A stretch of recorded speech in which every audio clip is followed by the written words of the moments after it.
Ô, Coronel, te perguntar algo. Dessa época que essas armas ruins aí que o senhor falou, era porque não tinha tanto confronto e aí não tinha necessidade de ter armas melhores? Ou porque realmente na época as condições da polícia eram ruins? Começou com essa ideia, né? Era por aí o início, porque você...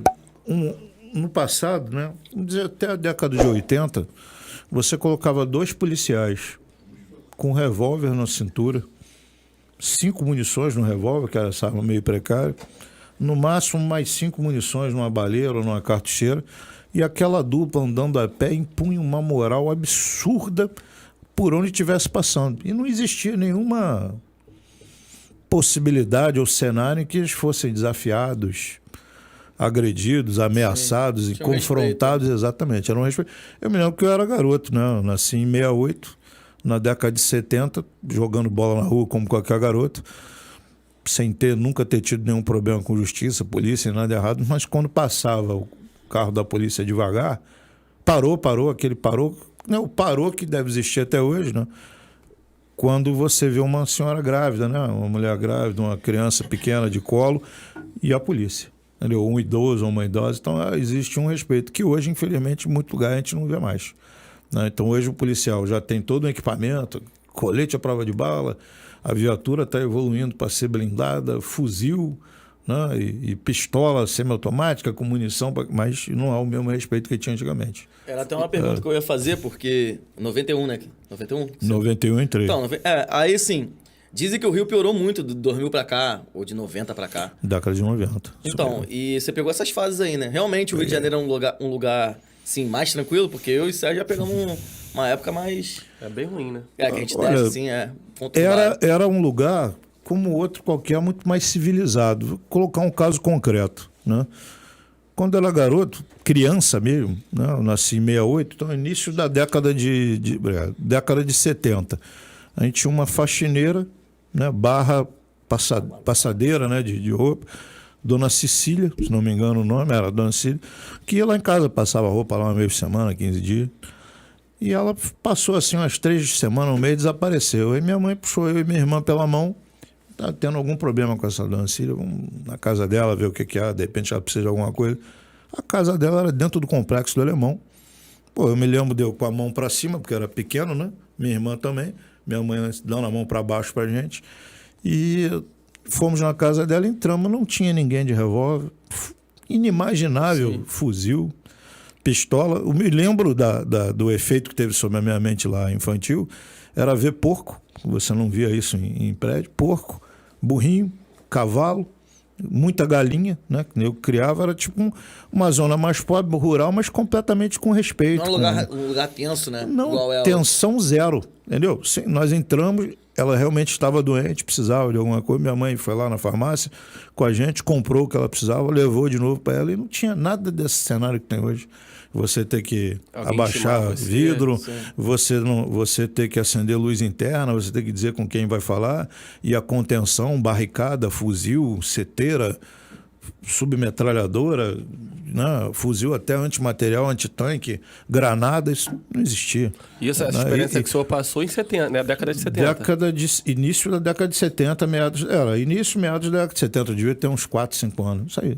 Ou seja, esse problema da violência, né, galopante, crescente, no Rio de Janeiro e no Brasil, final da década de 70, início da década de 80 para cá. Aí começaram a se armar, aí vem as drogas, né? Vem o narconegócio, narco-guerrilha, aí as quadrilhas, né, disputando territórios, porque o negócio rende muito, né? Nós estamos falando de 9 zeros. O rendimento só do narconegócio, da narco-guerrilha no Rio, né, fora as outras modalidades de crime organizado que eles também administram, alguns bilhões por ano, né? Caramba. Você acha que teve algum evento assim, específico para essa mudança assim? Ou foi as drogas mesmo que se tornou atrativo para os caras começarem a fazer domínio, Olha, eu sei que o que eu vou dizer, né, não é simpático, o que eu vou dizer não é politicamente correto, mas pô, eu estou na reserva, estou tranquilo, não estou na ativa. Eu acho que houve um ponto de inflexão com a abertura política.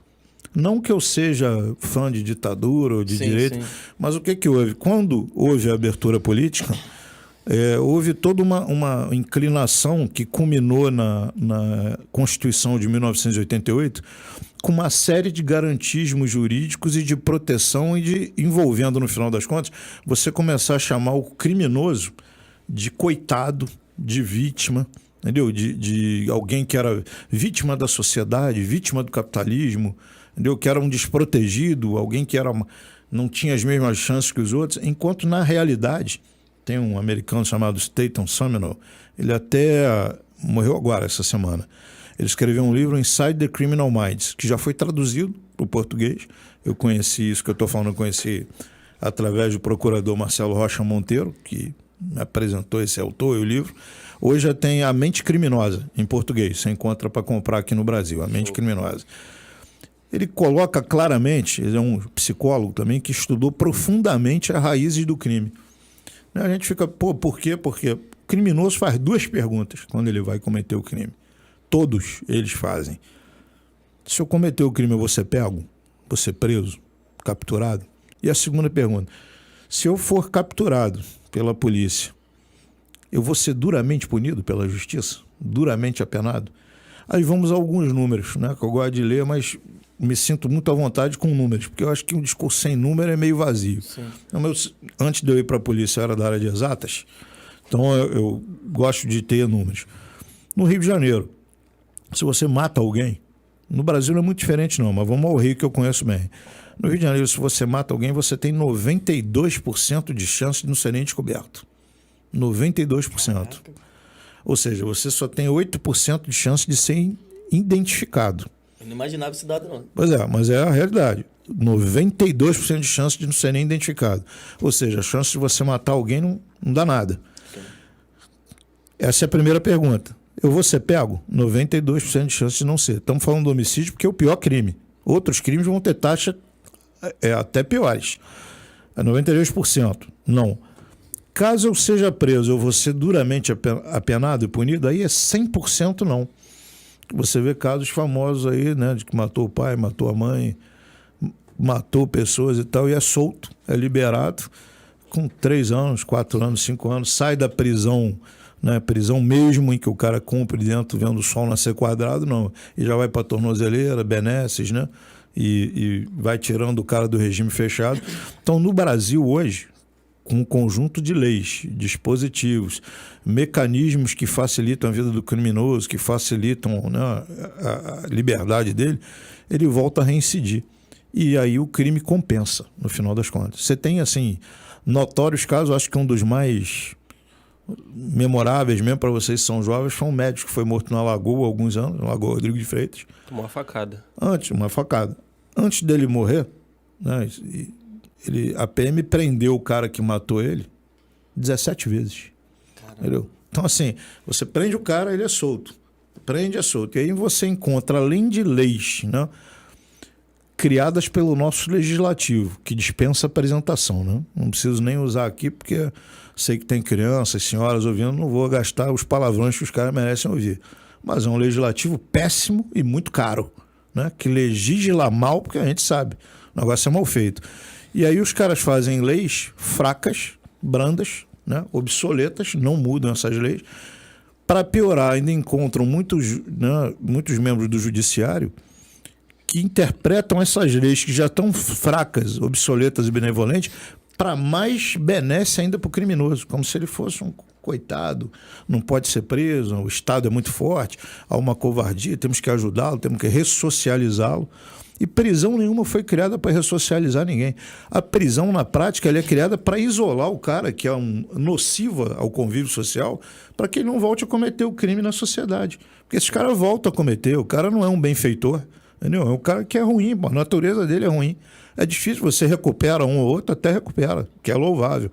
Mas é uma minoria que você recupera. Esse caso do cara 17 vezes enxugar gelo. Exatamente. Esse é um caldo que, se você, tudo bem, qualquer um de nós pode cometer um crime. Nós estamos conversando aqui, quem está ouvindo, né, está vendo o podcast, pode cometer um crime. Mas 17 vezes você cometer? Não, cometer um momento que você estava, não é, numa fúria, no emocional, não é um problema que você está passando, uma gota d'água. Uma vez, 2 vezes, sim, 3 vezes, tá vendo? 17, entendeu? 17 o cara não tem mais jeito. Sim. Nós estamos diante de um cara que ele é um criminoso, quanto mais convencido, já sabe que o sistema é fraco, Ele já testou, já foi, já saiu, já entrou, já saiu, já entrou. É isso que a gente tem. A gente tem, afinal das contas, aqui no Brasil, um cenário que incentiva o cara a ser criminoso. O cara sabe que não vai dar nada, e se der, é quase nada, é pouca coisa. Então, aí você tem... E eu estou falando aí de todos os níveis, né? Do Zé Mané, do mais baixo nível ao mais alto nível da nossa sociedade.